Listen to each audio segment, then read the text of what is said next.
పడి ఈరోజు ఈ కార్యక్రమాన్ని విజయవంతంగా మనం పూర్తి చేసుకోవడం జరిగింది. నాకున్న అవగాహన challenges are two verticals. One is technical challenge, the other one is adaptive challenge. Technical ఛాలెంజ్ని అర్థం చేయాలంటే అర్థం చేసుకోవాలి, పరిష్కరించాలి అంటే resources, time, these two are main ingredients. Technical ఛాలెంజెస్ని పరిష్కరించుకోవడానికి మనకు రిసోర్సెస్ సమయాన్ని కేటాయిస్తే ఆ సమస్యను పరిష్కరించుకోవచ్చు. అడాప్టివ్ ఛాలెంజ్ని పరిష్కరించుకోవాలనుకుంటే we should have common sense. మనం సమస్యను అర్థం చేసుకోవడానికి, సమస్యను అవగాహన చేసుకోవడానికి కొంత సమయం కావాలి. చాలా సందర్భాలలో సమస్య వచ్చినప్పుడు వేగంగా పరిష్కరిద్దామని పరిగెత్తుతాం. ఆ పరిగెత్తడం వల్ల సమస్య పరిష్కారం కాకపోనో అది మరింత గందరగోళానికి దారితీస్తుంది. నా దృష్టిలో ఎంత పెద్ద సమస్య అయినా, ఎంత ఉపద్రవం మీకు ముంచుకొచ్చినా పోలీసు శాఖకు ఉండవలసిన, అధికారికి ఉండవలసిన సంవయనం ఏంటంటే మొట్టమొదట ఆ సమస్యను అర్థం చేసుకోవడంలోనే 50% ఆ సమస్యకు పరిష్కారం దొరికినట్టు. మీకు ఎదురైన సమస్య ఏందో మీకు అర్థమైతే, మీకు ఎదురైన సమస్యలో ఉన్న లోతును మీరు అవగాహన చేసుకుంటే మీరు సమస్యను పరిష్కరించడం సులువు అవుతుంది. సమస్యనే మీకు అర్థం కాలేదు కానీ ఆ సమస్యను పరిష్కరించడానికి చాలా వేగంగా కదిలినాము అని అంటే అది ఎక్కడికి దారితీస్తుందో మీకు తెలియదు.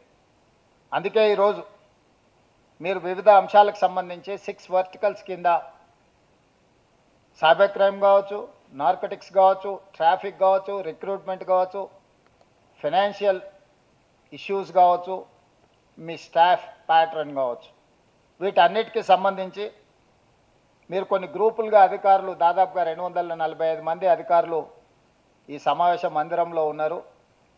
ప్రతి ఒక్క వర్టికల్కి ఒక డీజీపీ క్యాడర్ ఆఫీసర్ హెడ్ చేస్తూ మిగతా ఇందులో ఆసక్తి కలిగిన ఆఫీసర్లందరూ కూర్చొని మీరు ఆ సమస్య లోతును విశ్లేషించి సమస్యల్ని ప్రస్తావించడమే కాకుండా సమస్యలకు పరిష్కారాన్ని చూపించాలని కొన్ని ప్రతిపాదనలు రాష్ట్ర ప్రభుత్వం ముందుకు తీసుకొచ్చింది.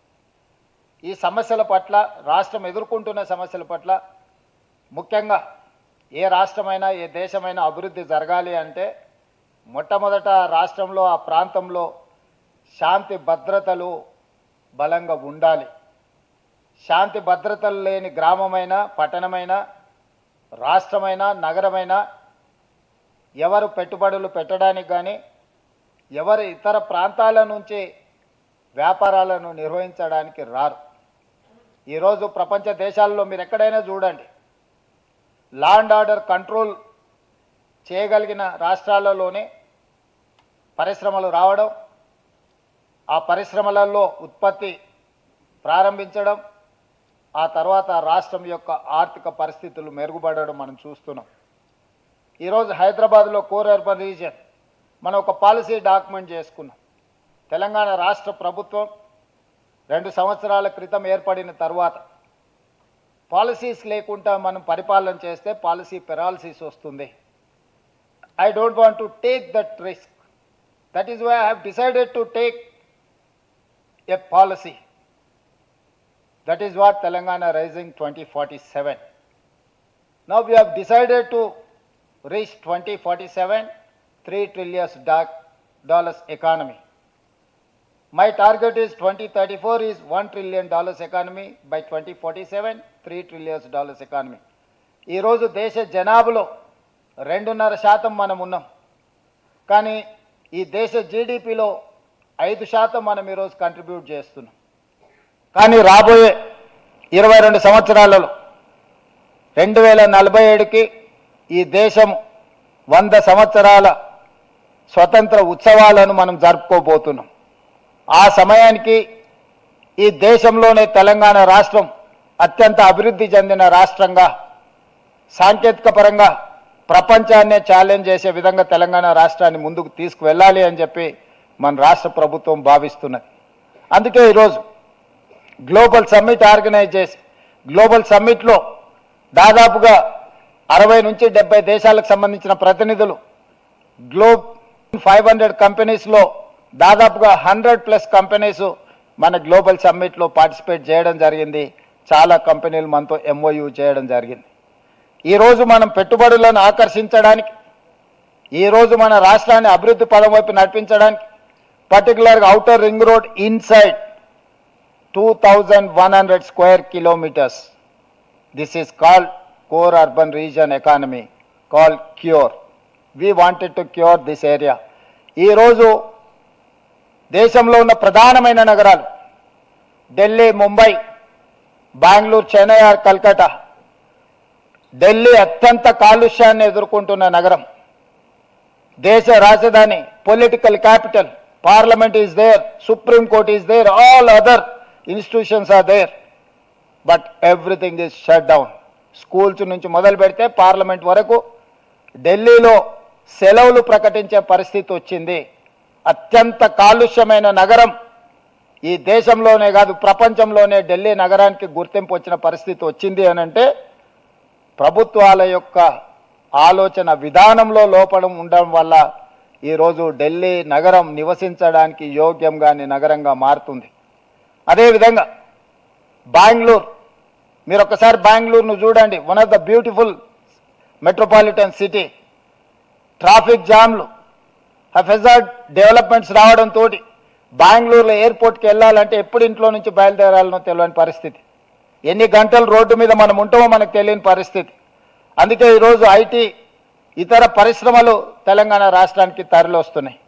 ముంబై ఫైనాన్షియల్ క్యాపిటల్, ఫైనాన్షియల్ క్యాపిటల్లో వర్షం వస్తే నగరం అతలాకుతలమైపోతుంది. ఈరోజు అక్కడ నివసించలేని పరిస్థితి. చెన్నై నగరం వర్షం వస్తే పడవల్లో ప్రయాణించాల్సిన పరిస్థితి. కల్కట్టా గురించి నేను చెప్పాల్సిన పని లేదు, శాంతి భద్రతల నుంచి అక్కడ ఉన్న పొల్యూషన్, ట్రాఫిక్. సో ఈ మెట్రోపాలిటన్ నగరాల నుంచి హైదరాబాద్ నగరం కానీ ముఖ్యంగా పోలీస్ శాఖ నిశితంగా గమనించి నేర్చుకోవాల్సిన అవసరం ఉన్నది. పొల్యూషన్ కంట్రోల్ చేయాలన్నా, ట్రాఫిక్ను స్ట్రీమ్ లైన్ చేయాలన్నా, న్యాచురల్ కెలామిటీస్ అడ్రస్ చేయాలన్నా, పోస్ట్ కోవిడ్ రిఫ్లెక్షన్స్ ఏమొస్తున్నాయి, కోవిడ్ తర్వాత జరిగిన క్లైమేట్ చేంజెస్ని మనం అర్థం చేసుకోవాల్సిన అవసరం ఉన్నది. That is the biggest challenge for us. Covid తర్వాత వస్తున్న పరిణామాలు, మన నగరాలలో నిర్మించిన ఇన్ఫ్రాస్ట్రక్చర్, 24 గంటలకు 2 సెంటీమీటర్ల వర్షం వస్తే తట్టుకోగలిగిన వ్యవస్థ మాత్రమే మన నగరాలలో మనం నిర్మించుకున్నాం. మన లెక్కంతా 24 గంటలలో 2 సెంటీమీటర్ల అత్యధిక వర్షపాతం వస్తుందని ఒక అంచనా వేసుకొని ఈ మెట్రోపాలిటన్ నగరాలలో మనకున్న డ్రైనేజ్ వ్యవస్థ కానీ, రోడ్ వ్యవస్థ కానీ, ట్రాఫిక్ సిస్టమ్ కానీ, everything we have made based on the 2 centimetres in 24 hours. కానీ పోస్ట్ కోవిడ్ తర్వాత మొన్న ఖమ్మంలో జరిగిన వర్షాలు, ఖమ్మంలో పనిచేసిన అధికారులు ఇక్కడ ఉండొచ్చు, విత్ ఇన్ 2-3 అవర్స్లో 39 సెంటీమీటర్స్ వర్షం వచ్చింది. హైదరాబాద్లో ఆల్మోస్ట్ 40 సెంటీమీటర్స్ వర్షం వచ్చింది with in 2 hours 3 hours. So మన ఎకో సిస్టమే రెడీగా లేదు. మనం ఎవరం ఈ అర్బన్ ఛాలెంజెస్ను, ఈ క్లైమేట్ చేంజెస్ని, వీటన్నిటిని మనం అర్థం చేసుకోవడానికి ట్రై చేయట్లేదు. ఈ సిస్టంలో ఫస్ట్ బ్లేమ్ అయ్యేది పోలీస్ వ్యవస్థ. మొట్టమొదట ఏ ఆపద వచ్చినా, ఏ సమస్య వచ్చినా, అది డిజాస్టర్ త్రూ వచ్చిందా, న్యాచురల్ కెలామిటీ వచ్చిందా, ఏ సిస్టంలో వచ్చినా కూడా ప్రజలు మొట్టమొదట సహాయం కోసం చూసేది పోలీస్ వ్యవస్థ. ఇన్ని సంవత్సరాలు మీరు కష్టపడి సంపాదించుకున్న ఒక గొప్ప మీ మంచితనమో లేకపోతే ఈ సిస్టమ్ మీరు బిల్డ్ చేయడం వల్ల ఈ దేశ ప్రజలు సమస్య వచ్చినప్పుడు మొట్టమొదట పోలీసుల కోసం ఎదురు చూస్తారు. Not political system, not executive officer. మొట్టమొదట సమస్య వచ్చినప్పుడు బాధితులకు గుర్తొచ్చేది పోలీస్ సిబ్బంది, పోలీస్ శాఖ.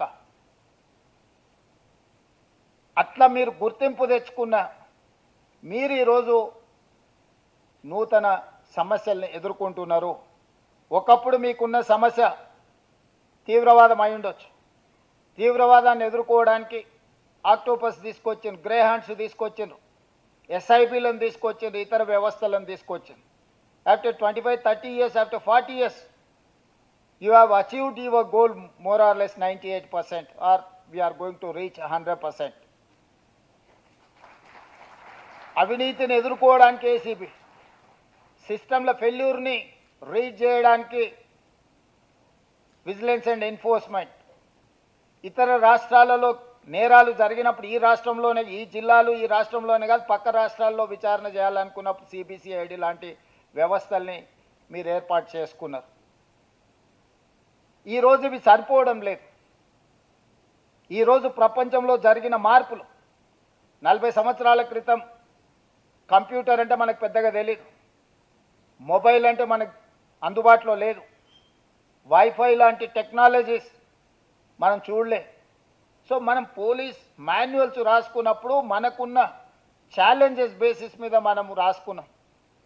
రాజ్యాంగం రాసుకున్నప్పుడు కూడా అత్యంత తీవ్రమైన నేరము మర్డర్ అండ్ రేప్ని ఒక సీరియస్ క్రైమ్ కింద చూసుకొని మనం పనిష్మెంట్స్ అన్ని based on that murder and rape మీద we have focus more and more on that murder and rape victims. కానీ ఇందులో మనం ఎక్కువ శిక్ష విధించే విధంగా మన విచారణ విధానాన్ని మొత్తం ఆ విధంగా ముందుకు తీసుకెళ్ళినాం. ఫిజికల్ క్రైమ్ మీద మన పోలీస్ ఇన్వెస్టిగేషన్ అంతా ఆధారపడే విధంగా మన మాన్యువల్స్ కానీ మన ఎకో సిస్టమ్ని అంతా బిల్డ్ చేసుకున్నాం. Today physical crime is not there, the cyber crime has entered in our era. Drugs, narcotics, dark websites, నేర స్వరూపమే మారిపోయింది. గతంలో నేరం చెయ్యాలంటే ఫిజికల్గా ఒక వ్యక్తి వచ్చేవాడు, ఒక ఏదైనా ఇప్పుడు మనం అనుకున్న నేరాలు చేయాలంటే ఇప్పుడు ఏ రాష్ట్రంలో అయినా ఏ దేశంలో అయినా ఎక్కడైనా కూర్చొని మన చేతిలో ఉండే మొబైల్లోకి ఎంటర్ అయ్యిందంటే మన లైఫ్లోకి డైరెక్ట్గా ఎంటర్ అయినట్లని. డ్రగ్స్ ఎక్కడి నుంచి అయినా ఆపరేట్ చేయొచ్చు. మన దగ్గర కొకైన్, హెరాయిన్ మనమేం పండించం, మేబీ గంజాయి మన దగ్గర పండిస్తుండొచ్చు ఏఓబి ఏరియాలో, ఇతర ప్రాంతాలలో. సో ఈరోజు డ్రగ్ పెడ్లర్స్, సైబర్ క్రైమ్, ఇవన్నీ కొత్త సమస్యలు మనకు. ఈ కొత్త సమస్యలు ఉత్పన్నమవుతున్నప్పుడు పోలీస్ శాఖ సంసిద్ధత వ్యక్తం చేయాలి. మీరు అప్గ్రేడ్ అవ్వాల్సిన అవసరం ఉంది. ప్రభుత్వాలకు విధానపరమైన నిర్ణయాలను తీసుకోవాల్సిన పరిస్థితులు ఉత్పన్నమైనవి. అందుకే ఈరోజు మనం సైబర్ క్రైమ్ని అడ్రస్ చేయడానికి, మీరు సైబర్ క్రైమ్ ఇప్పుడు డ్రగ్స్ రిలేటెడ్ మీరు ఏ కేసు పట్టుకున్న ఫోరెన్సిక్ అనాలిసిస్ ఇంపార్టెంట్. ఈరోజు మీరు ఏ ఈడీ, ఇన్కమ్ ట్యాక్స్ ఏ కేసు తీసుకున్నా కూడా మీకు డిజిటల్ క్రైమ్ పెరిగిపోయింది. డిజిటల్ ఎవిడెన్స్ ఈరోజు మీరు కేసులను నిరూపించడానికి వచ్చినప్పుడు ఎవిడెన్స్ కింద పెట్టాలి. డిజిటల్ ఎవిడెన్స్ 99% సెకండరీ ఎవిడెన్స్ కింద తీసుకుంటున్నాయి కోర్టులు, ప్రైమరీ ఎవిడెన్స్ కింద కన్సిడర్ చేయట్లేదు. చిన్న చిన్న ఇష్యూస్ ఫోరెన్సిక్ ల్యాబ్ పంపిస్తే డేస్ టుగెదర్, మంత్స్ టుగెదర్ ఈరోజు ఆలస్యం అవుతుంది. Not only equipment, you don't have establishment. మన దగ్గర సాంకేతిక పరమైన నైపుణ్యం ఉన్న అధికారులు లేకుండా పోయినరు. ఒకప్పుడు మనకు సమస్య వచ్చినప్పుడు గ్రేహాండ్స్లో ట్రైనింగ్ ఇచ్చినాం, ఆక్టోపస్లో ట్రైనింగ్ ఇచ్చినాం, అదర్ ఫీల్డ్స్లో మీరు ఎంపవర్ చేశారు మీ యూనిఫామ్డ్ ఫోర్సెస్. కానీ ఈరోజు అలాంటి నేరాలు తగ్గిపోయినాయి. కొత్త నేరం వచ్చి నేర స్వభావమే మారిపోయింది. సో ఇప్పుడు మీరు ఫ్రెష్ రిక్రూట్మెంట్ కానీ సీనియర్ ఆఫీసర్స్ మిమ్మల్ని మీరు అప్గ్రేడ్ చేసుకోవాల్సిన సిచ్యువేషన్ వచ్చింది. You have to face that challenge, you have to overcome that challenge. మనం అప్గ్రేడ్ కాకుండా పోతే ఈరోజు జరుగుతున్న నేరాలను ఉన్నతాధికారులుగా మీరు వాటిని పరిష్కరించలేరు. మనం అవగాహన చేసుకోవడానికి కూడా కష్టం. అందుకోసమే ఈ రిట్రీట్ ప్రోగ్రామ్ అనేది మనం ఈ ఇష్యూస్ని అన్నిటిని చర్చించుకోవడానికి మొట్టమొదట నా సూచన, మీరు చేసిన ఒక మంచి పని, మీకున్న సమస్యలు ఏందో మీరు గుర్తించారు అంటే 50% మీ సమస్యలకు మీరు ఆ సమస్యను గుర్తించడం ద్వారా ఈరోజు పరిష్కారం దొరికిందని ముఖ్యమంత్రిగా నేను భావిస్తున్నా. మిగతా 50% ప్రభుత్వం తీసుకునే నిర్ణయాన్ని బట్టి పరిష్కారం జరుగుద్ది. మీ సమస్యనే మీకు తెలియకపోతే, మీ సమస్యను ఎలా పరిష్కరించుకోవాలనో మీకు అవగాహన లేకపోతే రాష్ట్ర ప్రభుత్వం చేయడానికి కూడా ఏమీ ఉండదు.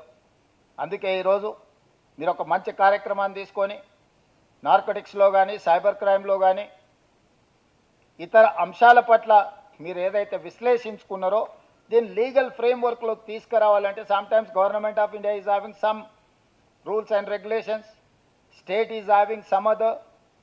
వీటిని కాంట్రడిక్ట్ కూడా కాకుండా చూడాలి. ఈరోజు ట్రాన్స్పోర్టేషన్లో గవర్నమెంట్ ఆఫ్ ఇండియా కొన్ని పాలసీస్ ఉన్నాయి, అదేవిధంగా నార్కోటిక్స్ రిలేటెడ్ దాంట్లో వాళ్ళ కొన్ని ఇష్యూస్ ఉన్నాయి. సైబర్ క్రైమ్ రిలేట్లో ఇంకొక రకం ఉన్నది. సో ఈరోజు మీ వరకు లీగల్ ఫ్రేమ్ చేసుకుంటే మీ స్టేట్ వరకు మీరు ఎదుర్కొంటున్న సమస్యలు కరెక్టే, కానీ రేపు పొద్దుగాల దీన్ని చట్ట రూపంలో మార్చాల్సి వచ్చినప్పుడు ద్వారా నేరగాళ్ళు తప్పించుకోకుండా ఉండాలంటే ఇంకా దీన్ని పక్కడబందిగా లీగల్ ఫ్రేమ్వర్క్లోకి తీసుకురావాల్సిన అవసరం ఉంది. అందుకే నేను శివధర్ రెడ్డి గారికి సూచన చేస్తున్నా, నేను చీఫ్ సెక్రటరీ గారికి ఆదేశాలు ఇస్తా. చీఫ్ సెక్రటరీ గారు చైర్పర్సన్గా, మీరు కో చైర్మన్గా వండుకుంటూ లా సెక్రటరీ ఇందులో ఉండాలి. ఫైనాన్షియల్ కాంకరెన్స్ ఉన్నది, ఎంత ఆర్థికపరమైన భారం పడుతుంది, రాష్ట్ర ప్రభుత్వానికి ఎంత వెసులుబాటు ఉందనేది అర్థం చేసుకోవాలంటే ఫైనాన్స్ సెక్రటరీ గారు ఇందులో ఉండాలి. ట్రాన్స్పోర్ట్ స్పెషల్ చీఫ్ సెక్రటరీ ఇందులో మెంబర్గా ఉండాలి, ఎందుకంటే దీంట్లో మెనీ కాంప్లికేషన్స్ ఉన్నాయి. సో వీటన్నిటికీ ఇప్పుడు నాకు ఏదైతే ప్రతిపాదనలు మీరు తీసుకొచ్చి ఇచ్చిందో, నేను ఒక చీఫ్ సెక్రటరీ ఆధ్వర్యంలో ఒక అధికారుల కమిటీని నియమిస్తాను. మీరు ఇక్కడ నా ముందు ప్రతిపాదించిన అంశాలను అన్నిటిని కూడా అందులో మీరు చర్చించండి. మీకు ఆర్థికపరమైన భారం ఎంత ఉంది, న్యాయపరమైన చిక్కులు ఇందులో ఏమున్నాయి, సాంకేతికపరమైన అంశాలు ఏమున్నాయి, పరిపాలనాపరమైన అంశాలను ఏ విధంగా మీరు అడ్రస్ చేయాలా, అల్టిమేట్గా దీని కార్యరూపంలో దాల్చి ఒక చట్టంగా మార్చుకోవాలంటే తీసుకోవాల్సిన జాగ్రత్తలు ఏమేమి ఉన్నాయో వాటి అన్నిటిని తీసుకొని ఒక లీగల్ ఫ్రేమ్వర్క్లో ఈ ప్రపోజల్స్ గవర్నమెంట్ దగ్గరకు వస్తే గవర్నమెంట్ తప్పకుండా వీటి అన్నిటిని పరిగణలోకి తీసుకుంటుంది. ఈరోజు మీ డిపార్ట్మెంట్లో ఏదైతే శాంక్షన్ పోస్టులు ఇంకా తక్కువ ఉన్నాయని మీరైతే ప్రతిపాదన ఇచ్చిండ్రో, ఇక్కడ నా సూచన ఒకటి, మన దగ్గర ఉన్న మండలాలు, ఎందుకంటే పోలీస్ వ్యవస్థ మండలం, ప్రతి మండలానికి ఒక పోలీస్ స్టేషన్ అనుకుంటున్నాం. ఆల్మోస్ట్ ఆ పైన డిఎస్పీలు కానీ లేకపోతే ఏసీపీలు కానీ, ఆ పైన మీకు జిల్లాలు, 3 లేయర్ సిస్టమ్ డిస్ట్రిక్ట్ లెవెల్లో ఉన్నది. ఒక మండలం 4 గ్రామాల మండలం ఉన్నది, ఒక మండలం 1,50,000 మండలం ఉన్నది. సో 4 గ్రామాలు ఉన్నదానికి ఈచ్ మండలం ఇంత పోలీస్ అని మీరు ఒక స్ట్రక్చర్ వేసుకుంటే దానివల్ల మీ సిబ్బందిని మీరు సరైన విధంగా వినియోగించుకోలేరు. చిన్న మండలాన్ని దృష్టిలో పెట్టుకొని మీరు సిబ్బందిని నిర్ణయిస్తే 1,50,000 జనాభా ఉన్న మండలంలో మీకు ఆ సిబ్బంది సరిపోదు. అందుకోసమని మీరు ఇంటర్నల్గా ఒక కమిటీ వేసుకోండి, రేషనలైజ్ చేయండి. ఎక్కడ ఒక మండల స్థాయిలో మీకు ఎంతమంది అవసరం ఉన్నారు, ఒక ఏసీబీ స్థాయిలో మీకు ఎంతమంది అవసరం, ఆ పరిధిలో ఎన్ని పోలీస్ స్టేషన్లు ఉన్నారు, ఎంత జనాభా ఉంది, మీకు ఎంతమంది అధికారులు కావాలి. ఒక జిల్లా, గతంలో ఒక జిల్లా అంటే ఫర్ ఎగ్జాంపుల్ మహబూబ్నగర్ డిస్ట్రిక్ట్ అంటే 64 మండలాలు. అప్పుడు ఎస్పీలు ఒకరోజు ఒక వైపు బయలుదేరితే మళ్ళీ 2 రోజుల తర్వాత వెనక్కి హెడ్ క్వార్టర్స్కి వచ్చేటోళ్ళు. ఇప్పుడున్న జిల్లా ఫర్ ఎగ్జాంపుల్ వనపర్తి జిల్లా కావచ్చు, లేకపోతే రాజన్న సిరిసిల్ల జిల్లా కావచ్చు, ఉదయం 8 o'clock బయలుదేరితే 11 o'clock అన్ని పోలీస్ స్టేషన్లు చూసుకొని మళ్ళీ ఇంటికి వచ్చేసేయచ్చు. హార్డ్లీ 2.5 hours మీరు జిల్లా మొత్తం అన్ని పోలీస్ స్టేషన్లు ఇన్స్పెక్షన్ చేయొచ్చు. సో ఇట్లాంటి ఛాలెంజెస్ మీ ముందున్నాయి. హైదరాబాద్ సిటీని తీసుకుంటే ఒక డిస్ట్రిక్ట్ కింద హైదరాబాద్ ఉంటే దాదాపుగా 1 కోటి జనాభా ఉన్నారు. ఒక కమిషనర్ హైదరాబాద్ మొత్తం తిరగాలనుకుంటే చాలా టైం పడుతుంది. సో ఈ ఇర్రేషనల్గా ఉన్న పరిపాలన నిర్ణయాలు ఇది ప్రభుత్వ ఉద్యోగుల మీద అత్యధికంగా ప్రభావం చూపిస్తుంది. పని ఒత్తిడి, అసలు పని లేని వాళ్ళు అసలు పని లేక ఇబ్బంది పడుతున్నారు, పని ఎక్కువైపోయి ఆ పని ఒత్తిడికి లోనయ్యేటోళ్ళు ఇంకొంతమంది ఉన్నారు. అందుకోసమని నేను డీజీపీ గారికి సూచన చేస్తున్నా, మీరు రేషనలైజ్ చేసుకోండి మీ స్టాఫ్ని. ఏ మండలంలో ఎంత జనాభా ఉన్నారు, మీరు జనాభా ప్రాతిపదికన మీకు పోలీసింగ్ కోసం కూడా ఒక మాన్యువల్ ఉన్నట్టున్నది నాకు తెలిసినంత వరకు. ఎంతమందికి ఒక అధికారి ఉండాలి, ఒక కానిస్టేబుల్ ఉండాలి, లేకపోతే ఒక హెడ్ కానిస్టేబుల్ ఉండాలి, ఒక ఎస్ఐ ఉండాలని జనాభా ప్రాతిపదికన ఏదైతే మీ మాన్యువల్స్ ఉన్నాయో మీరు ఒక్కసారి దాన్ని ఎగ్జామిన్ చేయండి. ఒక జిల్లాకి ఎంత స్టాఫ్ కావాలా. ఇప్పుడు ఒక పెద్ద జిల్లా ఉన్నా నాకు 2 IPSలు ఉంటే సరిపోద్ది. ఒక ఎస్పీ ఉండి ఒక నాన్ క్యాడర్ అంటే క్రైమ్ చూడడానికి ఒకరిని వేస్తే మిగతా నాన్ క్యాడర్ వాళ్ళని వేసుకున్నా. కానీ అదే హైదరాబాద్ డిస్టిక్లోకి వస్తే నాకు 50 మందిని పెట్టినా సరిపోదు. ఎందుకంటే ఇక్కడ నాకు సైబర్ క్రైమ్ ఉంటుంది, ఈగల్స్, డ్రగ్స్ ఉన్నాయి, ట్రాఫిక్ ఇష్యూస్ ఉన్నాయి, అదర్ ఆల్ ఇష్యూస్ ఉన్నాయి. నీకు వనపర్తి జిల్లాలో ఒక IPS ఉంటే మోర్ దాన్ ఎనఫ్. అట్లా అంటే ఆ IPSకు పనే లేకుండా పోద్ది. కానీ అదే హైదరాబాద్ డిస్ట్రిక్ట్కి వచ్చేటప్పటికి మీకు 30-40 మంది IPSలను పెట్టినా కూడా సరిపోనంత పని ఉంది. సో ఇట్లాంటి విషయాలను అన్నిటిని కూడా శాఖాపరంగా మొదట మీరు విశ్లేషించుకోండి. హ్యూమన్ రిసోర్స్ని రేషనలైజ్ చేయడం, హ్యూమన్ రిసోర్స్ని ఒక పద్ధతిలో వాడుకోవడం అనేది కూడా పరిపాలనలో ఒక భాగం. కాబట్టి మీరు ఏదైనా ఇంటర్నల్ ఒక అరేంజ్మెంట్ చేసుకోండి. దీన్ని ఏ రకంగా రేషనలైజ్ చేయాలి, ఏ రకంగా ఈ అధికారులను మనం సద్వినియోగం చేసుకోవాలి, ఏ రకంగా వీళ్ళకు పని కల్పించాలి, ఏ రకంగా పని ఒత్తిడి ఎక్కువ ఉన్న వాళ్ళకు ఆ ఒత్తిడి తగ్గించాలి. ఈరోజు ఇంతకుముందు మీరు ర్యాపిడ్ యాక్షన్ ఫోర్స్ లాంటి వాళ్ళని లేకపోతే మహారాష్ట్రలో స్పెషల్ టీమ్స్ ఉన్నట్టున్నాయి, అంటే ఏదైనా ఇన్సిడెంట్స్ జరిగితే ఎస్కేఫ్ లాంటివి ఉన్నట్టున్నాయి. అట్లనే ఈరోజు మీరు అడిగినారు, కానీ మీకు గ్రే హ్యాండ్స్లో 1200 మంది వెల్ ట్రైన్డ్ ఫోర్స్ ఉంది. ఈరోజు మీ కోంబింగ్ ఇవన్నీ తగ్గిన సందర్భంలో వాళ్ళని ఎక్కడో ఒక దగ్గర మళ్ళీ మీరు రీఅరేంజ్మెంట్ చేసుకోవాలి. సో ఇట్లాంటి మీరు ఏదైతే శాంక్షన్డ్ పోస్టులు ఒక పర్పస్కి వాటికి డిఫైన్ చేసిన మీ సిబ్బంది ఉన్నారో ఆ పర్పసే మీరు పరిష్కారం అయిపోయింది, రిజాల్వ్ అయిపోయింది అంటుంది. మరి అక్కడ ఆ సిబ్బందిని కొనసాగించడం వల్ల ఏమి ప్రయోజనము? వాళ్ళు ఎందులో నిష్ణాతులు? ఇంతకుముందు డిజాస్టర్లే స్టేట్కి డిజాస్టర్ టీంలు వేసినాం, ఆల్మోస్ట్ 2000 మందిని ఈరోజు మనం ఆ డిపార్ట్మెంట్లో యాడ్ చేసినాం. ఈరోజు హైదరాబాద్లో మేజర్ ఇష్యూస్ని అడ్రస్ చేయడానికి హైడ్రా తీసుకున్నాం.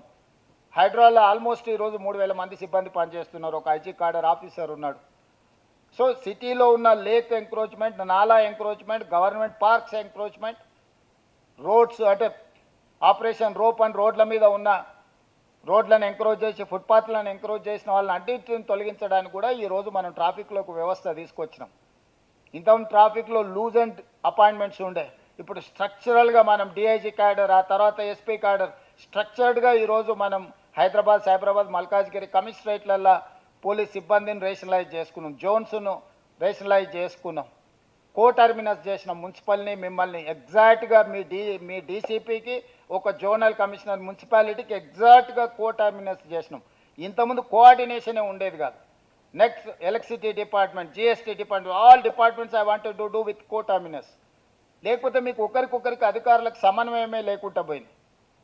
ఇంతకుముందు మీరు చాలా విషయాలు ఇన్ఫర్మేషన్ గురించి మాట్లాడినారు, అదంతా ఇన్ఫర్మేషన్ బయట ఎక్కడలేదు, విత్ ఇన్ ద డిపార్ట్మెంట్స్లోనే ఉంది. ఏసీబీ వాళ్ళు అడిగితే విజిలెన్స్ వాళ్ళు ఇన్ఫర్మేషన్ ఇయర్, విజిలెన్స్ వాళ్ళు అడిగితే లా అండ్ ఆర్డర్ వాళ్ళు ఇన్ఫర్మేషన్ ఇయర్, ఈ ముగ్గురు అడిగితే రెవెన్యూ డిపార్ట్మెంట్ ఇన్ఫర్మేషన్ ఇయర్. సో మీ డిపార్ట్మెంట్లో ఉన్న విచారణలో మీరు సేకరిస్తున్న సమాచారాన్ని అంతా కూడా ICCCలో ఒక డేటాబేస్ తయారు చేయండి. దానికి ఒక మంచి ఆఫీసర్, ఒక ఎఫెక్టివ్ ఆఫీసర్, ఒక టీమ్ని ఎస్టాబ్లిష్ చేయండి. సో స్టేట్లో ఉన్న సిస్టమ్ని అంతా పిరమిడ్ స్ట్రక్చర్లో తీసుకొచ్చి కమాండ్ కంట్రోల్ రూమ్లో ICCCలో మీరు ఒక డేటాబేస్ తయారు చేసి అక్కడికి అన్నీ కనెక్ట్ చేయండి. ఏ పోలీస్ స్టేషన్లో ఏ క్రైమ్ జరిగినా ఏదైనా డేటా అడగాలనుకున్నా జస్ట్ కమాండ్ కంట్రోల్ని రీచ్ అయితే they have to give within a minute. ఎందుకంటే మన దగ్గర టెక్నాలజీ ఉంది, you need not to depend on physical manual ఇదంతా. సో ఇది మన డిపార్ట్మెంట్లో within the department also there are many lapses. So వీటిని కూడా మనము ఈ రోజున్న సాంకేతికపరమైన పరిజ్ఞానాన్ని ఉపయోగించుకుంటూ డిపార్ట్మెంట్ను కూడా ఎంపవర్ చేసుకోవాల్సిన బాధ్యత మనందరి మీద ఉన్నది. దాంతోపాటు ట్రాఫిక్ అత్యంత పెద్ద సమస్య ఈరోజు సిటీలో ట్రాఫికే. ఫిజికల్ పోలీసింగ్ లేకుండా పోయింది, అది కూడా మనకు అవసరం. Seeing is belief. మనం కూర్చొని ఎన్ని చట్టాలు రాసినా, ఎన్ని శిక్షలు అని చెప్పినా ఇంకా మనం అంతా అప్గ్రేడ్ అవ్వాలి. అమెరికాకు పోతే మనం ఒక పద్ధతిలో బిహేవ్ చేస్తాం, ఎయిర్పోర్ట్లో దిగంగానే మన పద్ధతి మారిపోద్ది, బయటికి రాగానే వాటర్ బాటిల్ రోడ్డు మీద వేస్తాం, అదే పనిగా అద్దం దించి రోడ్ పక్కన ఇసిరేసిపోతాం. అదే అమెరికాలో ఉంటే రోడ్ పక్కన వేసింది కూడా తీసి మనం బ్యాగ్లో పెట్టుకొని పోయి డస్ట్బిన్లో వేస్తాం.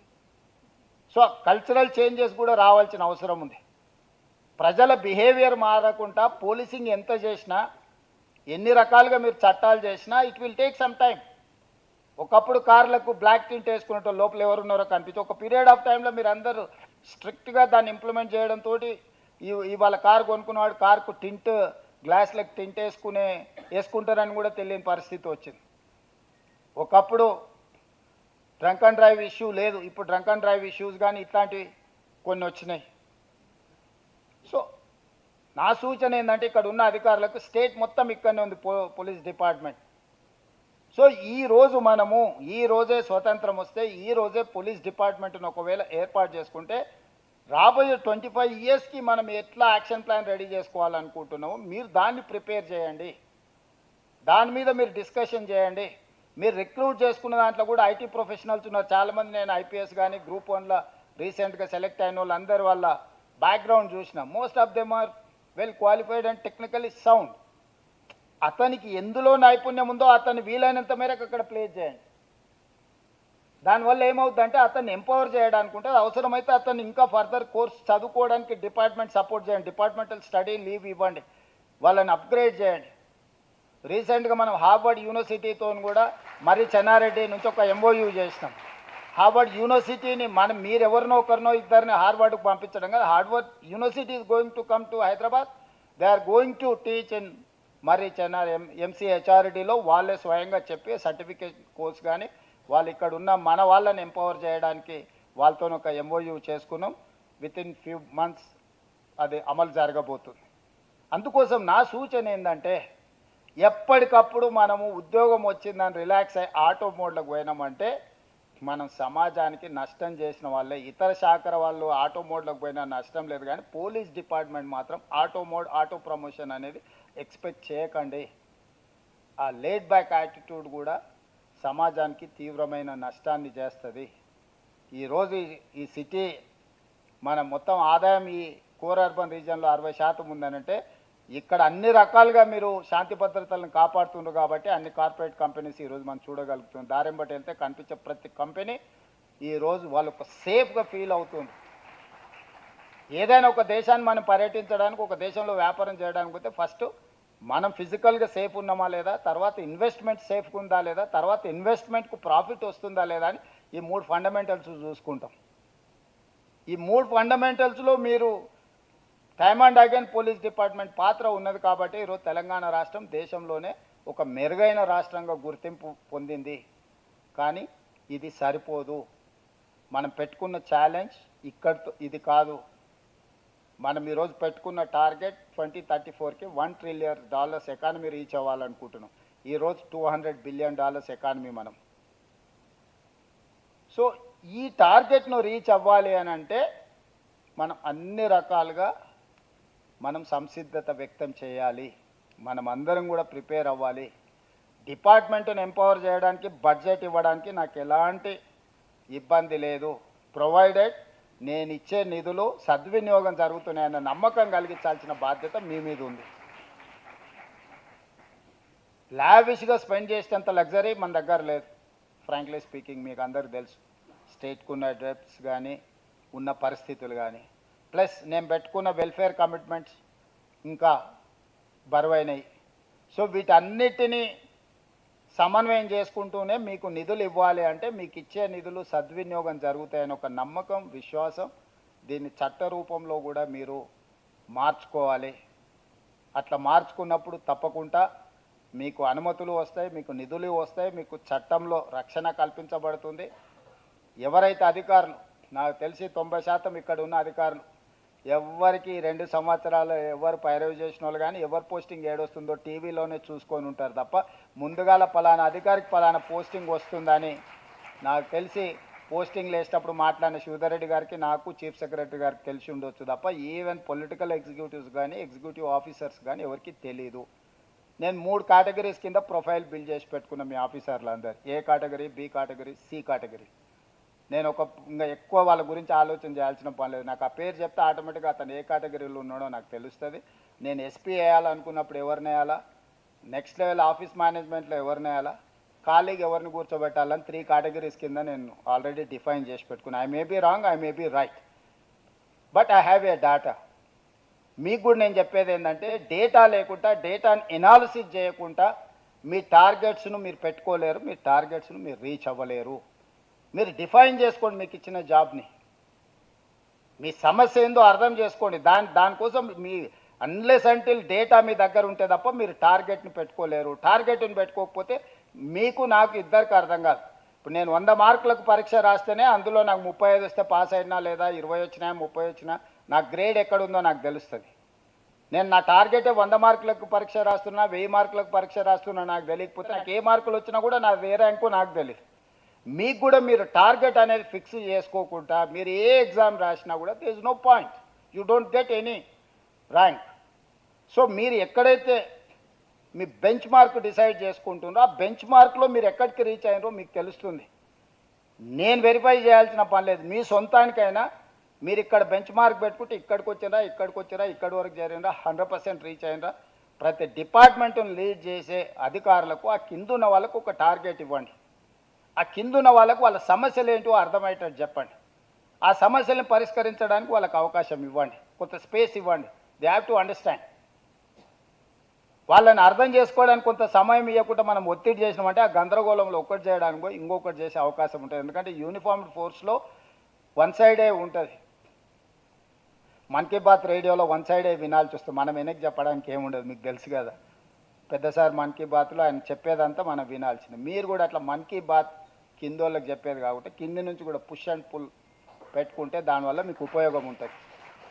గ్రౌండ్ రియాలిటీ ఒక స్టేజ్ తర్వాత మనందరం, నేను జెడ్పీటీసీగా ఉన్నప్పుడు నాకు ఒక ఫీడ్బ్యాక్ ఉండేది, నేను ఎమ్మెల్సీగా ఉన్నప్పుడు నాకు ఇంకో రకం ఫీడ్బ్యాక్ ఉండేది, నేను ఎమ్మెల్యే అయినప్పుడు నాకు ఎక్కువ ఫీడ్బ్యాక్ ఉండేది. ఎందుకంటే ప్రతి గ్రామంలో జనాల్లో నేను కలిసేటోని. ఎంపీ అయినాక అది తగ్గిపోయింది, ముఖ్యమంత్రి అయిపోయినాక ఇంకా తగ్గిపోయింది.